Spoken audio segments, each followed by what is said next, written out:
Hi hello ಎಲ್ರಿಗೂ ನಮಸ್ಕಾರ. Welcome to my today's vlog. ಇವತ್ತು ಒಂದು ಫಿನಾನ್ಷಿಯಲ್ ಬಗ್ಗೆ ಮಾತಾಡ್ತಾ ಇದ್ದೀನಿ. ಯಾಕೆ ಅಂದರೆ ನನ್ನ ವ್ಲಾಗ್ಸಲ್ಲಿ ಆಲ್ಮೋಸ್ಟ್ ನಾನು ಮಾತಾಡುವಂಥ ವಿಷಯಗಳು ಬಂದಿರ್ಬೋದು, ಸ್ಪಿರಿಚುಯಾಲಿಟಿ ಆಗಿರ್ಬೋದು, ಫಿನಾನ್ಸ್ ಬಗ್ಗೆ ಆಗಿರ್ಬೋದು, ಆರೋಗ್ಯ ಬಗ್ಗೆ ಆಗಿರ್ಬೋದು, ಆ್ಯಂಡ್ ಎಮೋಷ್ನಲ್ ವೆಲ್ಬೀಯಿಂಗ್ ಬಗ್ಗೆ. So these are all my core niche of this channel. So ಯಾರಾದರೂ ಈ ವಿಷಯಗಳ ಬಗ್ಗೆ ಆಲೋಚನೆ ಅಥವಾ ಅಭಿವ್ಯಕ್ತಿಗಳು ಇತ್ತು ಅಂದರೆ ಖಂಡಿತವಾಗೂ ಈ ಚಾನಲ್ನ ಸಬ್ಸ್ಕ್ರೈಬ್ ಮಾಡ್ಕೋಬೋದು ಆ್ಯಂಡ್ ನೋಡ್ತಾ ಹೋಗ್ಬೋದು. ಒಳ್ಳೆ ಕಂಟೆಂಟ್ ಅನ್ನೋದು ಸಿಗ್ತಾ ಇರುತ್ತೆ. ಸೊ ಇವತ್ತು ಲೋನ್ ಬಗ್ಗೆ ಮಾತಾಡೋಣ ಅಂತ ಅಂದ್ಕೊಂಡಿದ್ದೀನಿ. ಯಾಕೆ ಅಂದರೆ ಪ್ರತಿಯೊಬ್ಬರಿಗೂ ಒಂದಲ್ಲ ಒಂದು ರೀತಿ ಈ ಲೋನ್ ಅನ್ನೋದು ಕಾಣಿಸ್ತಾ ಇರುತ್ತೆ. ಯಾಕೆ ಅಂದರೆ ನಮ್ಮ ಆಸೆಗಳು ಆಮಿಷಗಳು ತುಂಬ ದೊಡ್ಡದಾಗೇ ಇರುತ್ತೆ ಅಲ್ವಾ. ಅದನ್ನು ತೆಗೆದುಕೋಬೇಕು, ಇದನ್ನು ತೆಗೆದುಕೋಬೇಕು ಅಂತ. ಮುಂಚೆ ಎಲ್ಲ ದುಡ್ಡಿದ್ದಾಗ ಹೋಗಿ ತೆಗೆದುಕೊಳ್ಳೋರು. ಈಗ ಕ್ರೆಡಿಟ್ ಕಾರ್ಡ್ ಸಿಸ್ಟಮ್ ಬಂದಿದೆ ಅಥವಾ ಎಷ್ಟೊಂದು ಮೋಡ್ ಆಫ್ ಲೋನ್ಸ್ಗಳು ಬಂದಿರೋದ್ರಿಂದ ಏನಾಗಿ ಹೋಗ್ತಾ ಇದೆ, ಪ್ರತಿಯೊಬ್ಬರಿಗೂ ಬೇಕು ಅಂದ ವಸ್ತುನ EMI ಅಲ್ಲಿ ಕನ್ವರ್ಟ್ ಮಾಡ್ಕೊಂಡು ತೆಗೆದುಕೊಬೋದು. ಆ್ಯಂಡ್ ಹೀಗೆ ಪ್ರತಿ ತಿಂಗಳು ತೆಗೆದುಕೊಳ್ತೀನಿ ಬಿಡು ಅಂತಾನೆ ನಮಗೆ ಗೊತ್ತಿಲ್ಲದೆ ನಾವು ಎಷ್ಟೋ ಅಮೌಂಟ್ಗಳನ್ನು ಇದಕ್ಕೆ ಅಂತಲೇ ಸ್ಪೆಂಡ್ ಮಾಡ್ತಾ ಹೋಗಿರ್ತೀವಿ. ಅದು ಕೈಂಡ್ ಆಫ್ ಇನ್ವೆಸ್ಟ್ಮೆಂಟ್ ಆಗಿರ್ಬೋದು ಆ ಮೂಮೆಂಟಲ್ಲಿ. But when it comes to finance ಅಂತ ಬಂದಾಗ ಅದು ನಿಮ್ಮ ಲಯಬಿಲಿಟೀಸ್ಗೆ ಟರ್ನ್ ಆಗ್ತಾ ಹೋಗುತ್ತೆ. ಯಾಕೆಂದರೆ ಅದರಿಂದ ನಿಮ್ಗೆ ಏನು ಜನ್ರೇಟ್ ಆಗ್ತಾ ಇದೆ, ಒಂದು ಸೆಲ್ಫ್ ಸ್ಯಾಟಿಸ್ಫ್ಯಾಕ್ಷನ್ ಬರ್ತಾ ಇದೆಯಾ, ಇನ್ವೆಸ್ಟ್ ಮಾಡಿದ್ದೀರಾ ನೀವು ನಿಮ್ಮ ಅಮೌಂಟ್ನ, ಬಟ್ ಎಲ್ಲಿ ಯಾವ ಖುಷಿಗೆ ರಿಟರ್ನ್ಸ್ ಏನು ಬರ್ತಾ ಇದೆ ಅನ್ನೋದು ಯೋಚನೆ ಮಾಡಬೇಕಾಗತ್ತೆ. ಹೀಗಿರುವಾಗ ಸೊ ಈ ಲೋನ್ಗಳು ಏನು ಮಾಡ್ತಾ ಹೋಗುತ್ತೆ, ನಮಗೆ ಗೊತ್ತಿಲ್ಲದೆ ನಮ್ಮ ವಿಷಸ್ ಸೈಕಲ್ಗೆ ಫುಲ್ಫಿಲ್ ಮಾಡ್ತಾ ಹೋಗುತ್ತೆ. ಈ ವಸ್ತು ತಗೊಂಡ ಸರಿ ಬಿಡು, ಆ EMI ಮುಗೀತು ಅನ್ನೋಷ್ಟರೊಳಗೆ ಮತ್ತೊಂದು EMI, ಅದಾದ ನಂತರ ಇನ್ನೊಂದು EMI. ಹೀಗೆ ನಮಗೆ ಗೊತ್ತಿಲ್ಲದೆ ನಮ್ಮ ಸ್ಯಾಲ್ರಿಯ ಎಷ್ಟೊಂದು ಅಮೌಂಟು EMIಗೆ ಹೊರಟಾಗ್ತಾ ಇದೆ. ಸೊ ಅದನ್ನು ಅವಾಯ್ಡ್ ಮಾಡೋದು ಹೇಗೆ ಅಂದರೆ, ನಿಮ್ಮ ಸ್ಯಾಲ್ರಿಯಲ್ಲಿ ಎಷ್ಟು ಬರ್ತಾ ಇದೆಯೋ ಅದರಲ್ಲಿ EMIಸ್ಗೆ ಅಂತಲೇ ಒಂದು 10%ನ ಎತ್ತಿಡಿ. ಯಾಕೆ ಅಂದರೆ ಸೊ ನೀವು ಏನೇ ಬೇಕಿದ್ರು ನಿಮ್ಮ ಕ್ರೆಡಿಟ್ ಕಾರ್ಡಲ್ಲಿ ಸ್ವೈಪ್ ಮಾಡಿದ್ರು 10% ಆಫ್ ಮೈ ಸ್ಯಾಲರಿ ಅಥವಾ 5% of my salary will go to a credit card bills ಅಂತ. ಯಾಕೆ ಅಂದರೆ ಕ್ರೆಡಿಟ್ ಕಾರ್ಡಲ್ಲಿ ಎಷ್ಟೊಂದು ಕ್ಯಾಶ್ ಬ್ಯಾಕ್ ಬರುತ್ತೆ. ಅದೆಲ್ಲ ಇರೋದ್ರಿಂದನೇ ಜನ ತುಂಬ ಯೂಸ್ ಮಾಡೋದಕ್ಕೆ ಶುರು ಮಾಡಿದ್ದಾರೆ. ತಮಗೆ ಗೊತ್ತಿಲ್ಲದಾಗೆ ಒಂದು ರೀತಿ ಲೂಪಲ್ಲಿ ಶುರುವಾಗ್ತಾ ಹೋಯ್ತು ಈ ಕ್ರೆಡಿಟ್ ಕಾರ್ಡ್ ಬಿಸ್ನೆಸ್ ಅನ್ನೋದು. ಹೀಗಿರುವಾಗ ನೀವು ಒಂದು ನಿಮ್ಮ ಲಯಬಿಲಿಟೀಸ್ ಅಥವಾ ನಿಮ್ಮ ಅಮೌಂಟ್ನ ಎಕ್ಸ್ಪೆನ್ಸಸ್ಗಳನ್ನ ಡಿಸೈಡ್ ಮಾಡಲಿಲ್ಲ, ಸೆಗ್ರಿಗೇಟ್ ಮಾಡಿಲ್ಲ, ಒಂದು 5% ಅಥವಾ 10% ಅಂತ ನೀವು ಸೆಗ್ರಿಗೇಟ್ ಮಾಡಲಿಲ್ಲ ಅಂದರೆ ಏನಾಗುತ್ತೆ, ಬಂದಿರುವಂತಹ ಸ್ಯಾಲ್ರಿ ಆಲ್ಮೋಸ್ಟ್ ನಿಮ್ಮ ಡೆಪ್ಟ್ಸ್ಗಳಿಗೆ ಹೊರಟೋಗ್ತಾ ಹೋಗುತ್ತೆ. ಸೊ ಸೇವಿಂಗ್ಸ್ ಎಲ್ಲಿರುತ್ತೆ, ಇನ್ವೆಸ್ಟ್ಮೆಂಟ್ ಅನ್ನೋದು ಎಲ್ಲಾಗುತ್ತೆ. ಹಾಗಾಗಿ it's important to know how much you earn, how much you save. First you save, then you start spending.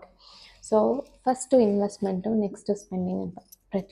ಪ್ರತಿಯೊಬ್ಬರಿಗೂ ಇವಾಗ ಡೆಪ್ಟ್ಸ್ ಎಲ್ಲ ಇದೆ, ಏನು ಮಾಡೋದಕ್ಕೂ ಆಗಲ್ಲ ಅನ್ನುವಾಗ multiple source of incomes generate ಮಾಡುವಂಥ ಐಡಿಯಾಸ್ಗಳನ್ನ ಯೋಚನೆ ಮಾಡ್ತಾ ಹೋಗಿ. ಒಂದು ದಿವಸ ಏನೂ ಬರಲ್ಲ, 2 ದಿವಸ ಏನೂ ಬರಲ್ಲ, ಬಟ್ ಆ ಥಾಟ್ನ ನೀವು ಹಾಕ್ಕೊಂಡು ಒಂದು ಪೆನ್ನು ಪೇಪರ್ ತೆಗೆದುಕೊಂಡು ಬರೆಯೋದಕ್ಕೆ ಹೋದರೆ ನಿಮಗೆ ಗೊತ್ತಿಲ್ಲದೆ ನಿಮ್ಮ ಮೈಂಡು ಆ ರೀತಿ ಯೋಚನೆ ಮಾಡೋದಕ್ಕೆ ಶುರು ಆಗುತ್ತೆ. ಸೊ ಫೋಕಸ್, ನೀವು ಕಾನ್ಸಂಟ್ರೇಟ್ ಮಾಡಿ ಫೋಕಸ್ ಮಾಡಿದ್ರೆ ಆನ್ಸರ್ಸ್ ಆಟೋಮೆಟಿಕ್ಕಾಗಿ ಯೂನಿವರ್ಸ್ ಕೊಡ್ತಾ ಹೋಗುತ್ತೆ. ಹಾಗಾಗಿ it is very important to focus.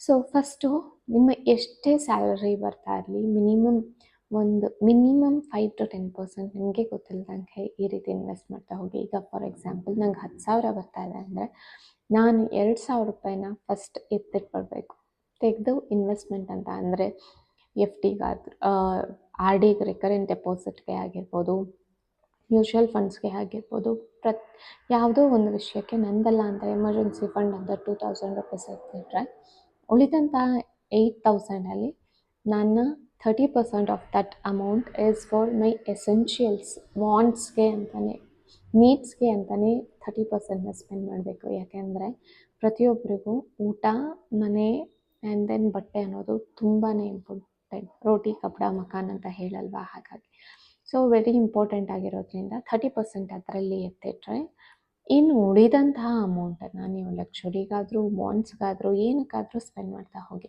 ಆ ಕ್ರೆಡಿಟ್ ಕಾರ್ಡ್ಸ್ನ ಎಲ್ಲಿ ಯೂಸ್ ಮಾಡ್ತೀರಾ ಅಂದರೆ ನಿಮ್ಮ ಲಕ್ಸುರೀಸ್ಗೆ ಯೂಸ್ ಮಾಡಿ, ವಾಂಟ್ಸ್ಗೆ ಯೂಸ್ ಮಾಡಬೇಡಿ. ಯಾಕೆ ಅಂದರೆ ಲಕ್ಸುರೀಸ್ ಅಂದರೆ ಇವತ್ತು ಬರುತ್ತೆ, ಇವತ್ತು ಬೇಕು ಅನಿಸ್ಬೋದು, but that is not the necessary, that is not the want, that is a luxury. So you can, when you have enormous amount, you can take that ಅನ್ನೋ ಒಂದು ಮೈಂಡ್ ಸೆಟ್ ಅದು ಅಷ್ಟೆ. ಸೊ ಈ ರೀತಿ ವೆಲ್ತ್ ಅನ್ನೋದು generate ಆಗ್ತಾ ಹೋಗುತ್ತೆ. ಅದನ್ನು ಬಿಟ್ಬಿಟ್ಟು ನಾನು ಎಷ್ಟೊಂದು ಆ್ಯಪ್ಸ್ಗಳು ಲೋನ್ ಕೊಡ್ತಾ ಇದೆ, ಎಷ್ಟೊಂದು ಫಿನಾನ್ಸ್ಗಳು ಅಥವಾ ಗೋಲ್ಡ್ಗಳು ಲೋನ್ಸ್ ಅನ್ನೋದು ಕೊಡ್ತಾ ಇದೆ, ಅದರಲ್ಲಿ ಹೋಗಿ ತೆಗೆದುಕೊಳ್ತೀನಿ ಅಂದರೆ ಎಷ್ಟೋ ಜನ ಇಂಟ್ರೆಸ್ಟ್ ಕಟ್ಟಕ್ಕೆ ಆಗ್ದೇ ತಮ್ಮ ಅಮೌಂಟನ್ನು ಅಥವಾ ತಮ್ಮ ಗೋಲ್ಡನ್ನು ಅಲ್ಲೇ ಬಿಟ್ಟಿರುವಂಥದ್ದು ಎಷ್ಟೋ ಉದಾಹರಣೆಗಳಿದೆ. ಆ್ಯಂಡ್ ಎಷ್ಟೋ ಜನದ ಯಾವ ವಸ್ತುಗೆ ಅಂತ ತೆಗೆದುಕೊಂಡಿರ್ತಾರೋ ಆ ಲೋನನ್ನು ಪೇ ಮಾಡೋಕ್ಕಾಗದೆ ಅದನ್ನು ಎಷ್ಟೋ ಜನ ತೆಗೆದುಕೊಂಡು ಹೋಗಿರುವಂತಹದ್ದೆಷ್ಟೋ ಕೇಸಸ್ಗಳಿದೆ. ಸೊ ಮಾರ್ಟ್ಗೇಜ್ ಮಾಡಿಕೊಳ್ತಾರೆ. So does it really require? ಯಾವುದೋ ಒಂದು ದಿವಸಕ್ಕೆ ಖುಷಿಗೋಸ್ಕರ ಅಥವಾ ಯಾವುದೋ ಒಂದು ಯಾರನ್ನೋ ಮೆಚ್ಚಿಸೋದಕ್ಕೋಸ್ಕರ ಅಂತ ಆಗ ತೆಗೆದುಕೊಂಡಂಥ ವಸ್ತು ನಿಮಗೆ ಮುಳುವಾಗಬಾರ್ದು. ಯಾವಾಗೋ ಮಾಡಿರುವಂತಹ ಕೆಲಸ ನಿಮಗೆ ಮುಳುವಾಗಬಾರ್ದು. ಹಾಗಾಗಿ it is very important to know ನಮ್ಮ ಫಿನಾನ್ಸ್ ಅನ್ನೋದು ನಮ್ಮ ಕೈಯಲ್ಲೇ ಇರುತ್ತೆ. ನಾನು ಎಷ್ಟು ಅರ್ನ್ ಮಾಡ್ತೀನಿ, ನಾನು ಎಷ್ಟು ಸ್ಪೆಂಡ್ ಮಾಡಬೇಕು, ನನ್ನ ಲಿಮಿಟ್ಸ್ ಏನು. It is very important to have a limitless mindset, but it is very important to know how much you can. So you expand your capacity and then you do whatever you want. ಕೆಪಾಸಿಟಿನ increase ಮಾಡ್ಕೊಳ್ತಾ ನಾನು ಇರೋದ್ರಲ್ಲೇ limitless ಆಗಿ think ಮಾಡ್ತಾ ಇದ್ದೀನಿ, ಲಿಮಿಟಲ್ಲಿ ಅಂದರೆ ಎಷ್ಟೊಂದು ವ್ಯಯನ ಮಾಡ್ತಾ ಇದ್ದೀನಿ ಅಂತ ಅನ್ನಿಸ್ದಾಗ ಏನಾಗುತ್ತೆ, it will leads to depths ಅಂತ. ಸೊ ಈ ವಿಷಸ್ ಸೈಕಲ್ಗೆ ಸಿಗಾಕೋಬೇಡಿ, ಈ ರೌಂಡ್ ಲೂಪ್ಗೆ ಸಿಗಾಕೋಬೇಡಿ. ಬಿಕಾಸ್ ಪೀಸ್ ಆಫ್ ಮೈಂಡ್ ಅನ್ನೋದು ಯಾವಾಗ ಬರುತ್ತೆ ಅಂದರೆ when you become a financially stable. Financial stability ಒಂದು ರೀತಿಯಾಗಿ ನೆಮ್ಮದಿಯನ್ನು ಕೊಡುತ್ತೆ. ಆ್ಯಂಡ್ ಅದು ಒಂದು ಏನಂತ ಹೇಳ್ತಾರೆ, what you call self satisfaction ಆಗಿರ್ಬೋದು. ಚಿಂತೆ ಇರೋದಿಲ್ಲ, ನಾಳೆ ನನಗೇನಾದರೂ ಆಗೋದ್ರೆ ಏನಪ್ಪ ಅನ್ನೋದು ಇರೋದಿಲ್ಲ. So living in the present moment and living it now, it is very important to no.